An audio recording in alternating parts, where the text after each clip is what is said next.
Bien évidemment que l'on connaît son histoire d'amour, très médiatisée d'ailleurs, avec Johnny Hallyday.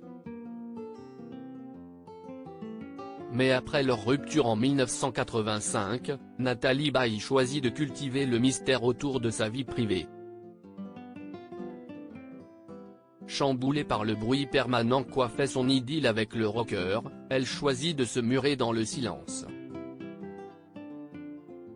Pourtant, elle a par la suite eu quelques autres liaisons, dont une avec une très grande personnalité du monde de la télévision, Pierre Lescure. Malgré tout, les deux tourtereaux ne restent que très peu de temps ensemble. À l'époque de leur relation, lui est PDG de la chaîne Canal+ ainsi que président du Festival de Cannes et elle est une actrice très demandée.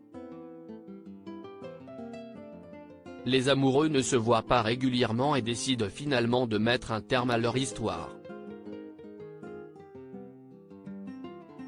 On ne connaît pas précisément la durée de leur liaison, si ce n'est que celle-ci s'est déroulée dans la deuxième moitié des années 1980.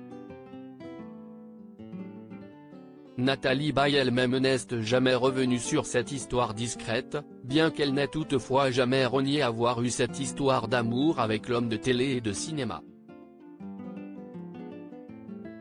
La culture du mystère des hommes, Nathalie Baye en a eu d'autres, dont Jean-Louis Borloo, à l'époque maire de Valenciennes.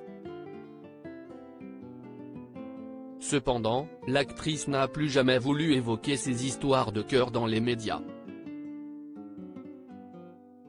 Ce qu'elle admet sans peine en revanche, ce sont ses difficultés à garder le même homme sur une longue période. Indépendante et toujours pleine de projets nouveaux, la mère de Laura Smet avouait récemment être en besoin constant de solitude, contrairement à beaucoup de femmes. « Je n'ai jamais été capable de vivre toute une vie avec le même homme, dans la même maison. Je suis une solitaire intermittente.